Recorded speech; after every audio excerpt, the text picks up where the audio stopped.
नमो नमः। संस्कृत की ई शिक्षण कक्षा में आपका स्वागत है। आज हम चतुर्दशः पाठः पाठ 14 पढ़ रहे हैं। पाठ का नाम है सुभाषितानि। सुभाषितानि अर्थात कल्याणकारी वचन, अच्छी बातें।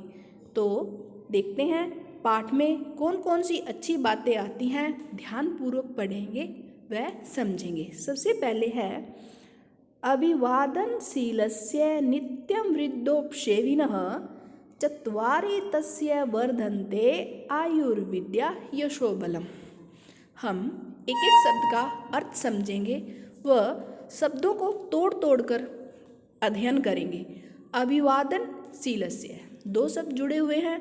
नित्यम वृद्धोपसेविनः, वृद्ध और उपसेविनः। चत्वारि तस्य वर्धन्ते आयुर्विद्या, आयु विद्या, यशो बलम, यश और बल। अभिवादन का अर्थ होता है नमस्कार करना। शीलस्य शील स्वभाव वाला। नित्यम प्रतिदिन।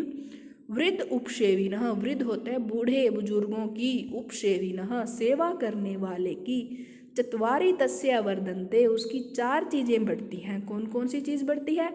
आयु विद्या यश और बल। एक बार फिर से समझो।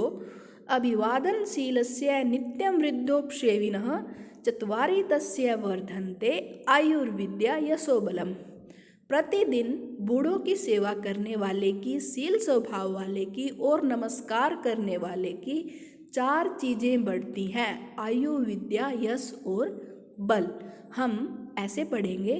अभिवादनशीलस्य नित्यं वृद्धोपसेविनः चत्वारि तस्य वर्धन्ते आयुर्विद्या यशोबलम। अब आगे पढ़ते हैं।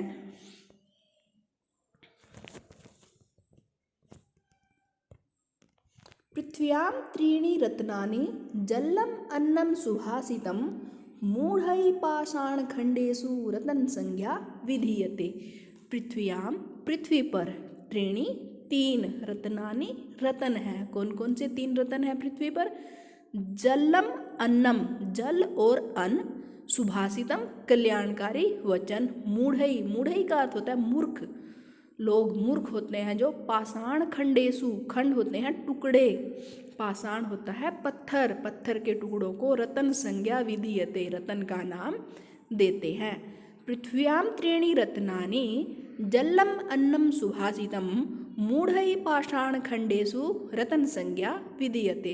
पृथ्वी पर तीन रतन हैं, जल, अन्न और कल्याणकारी वचन। मूर्ख व्यक्ति पत्थर के टुकड़ों को रतन का नाम देते हैं। एक बार फिर से पढ़ते हैं। पृथ्व्यां त्रीणि रत्नानि जलम अन्नम सुभाषितम मूढ़ै पाषाण खंडेषु रतन संज्ञा विधीयते।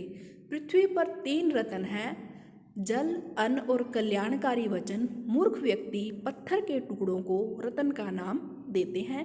लय भाव के साथ हम ऐसे पढ़ेंगे।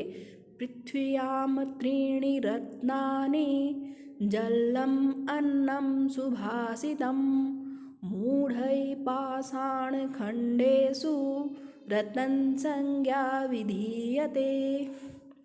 आगे हम एक और सुभाषितानि पढ़ते हैं।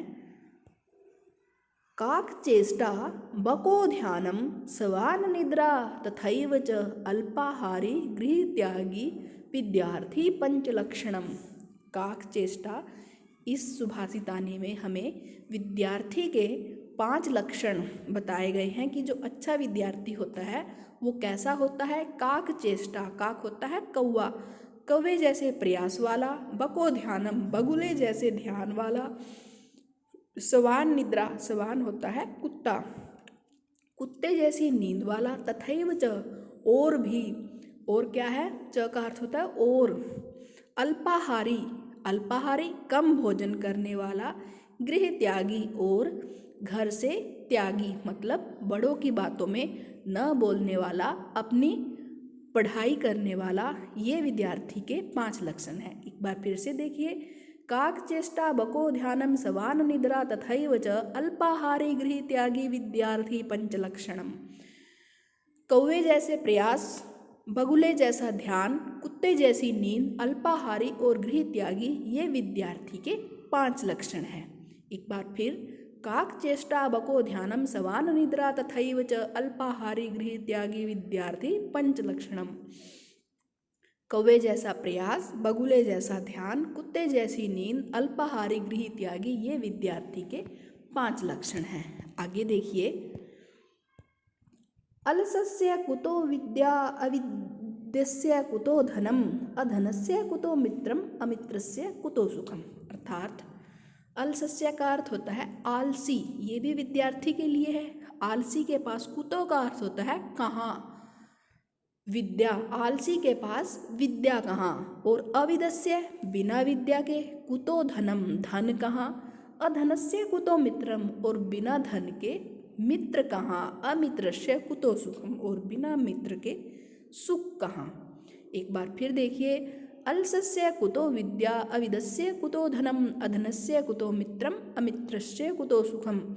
कि आलसी व्यक्ति के पास विद्या कहाँ, बिना विद्या के धन कहाँ, और बिना धन के मित्र कहाँ, और बिना मित्र के सुख कहाँ। कैसे पढ़ेंगे, अलसस्य कुतो विद्या, अविदस्य कुतो धनम, अधनस्य कुतो मित्रम, अमित्रस्य कुतो सुखम। सभी बच्चे एक बार सभी का दोबारा से अध्ययन करेंगे। देखिए, अभिवादनशीलस्य नित्यं वृद्धोपसेविनः, चत्वारि तस्य वर्धन्ते आयुर्विद्यायशो बलम्। आगे देखिए, पृथ्व्यां त्रीणि रत्नानि, जलम् अन्नं सुभाषितं, मूढैः पाषाणखण्डेषु रत्नसंज्ञा विधीयते। काकचेष्टा बको ध्यानं, श्वाननिद्रा तथैव च अल्पाहारी गृहत्यागी विद्यार्थी पंचलक्षणम्। अलसस्य कुतो विद्या, अविदस्य कुतो धनम, अधनस्य कुतो मित्रम, अमित्रस्य कुतो सुखम। सभी बच्चे सुभाषितानी को ध्यानपूर्वक पढ़ेंगे। धन्यवाद।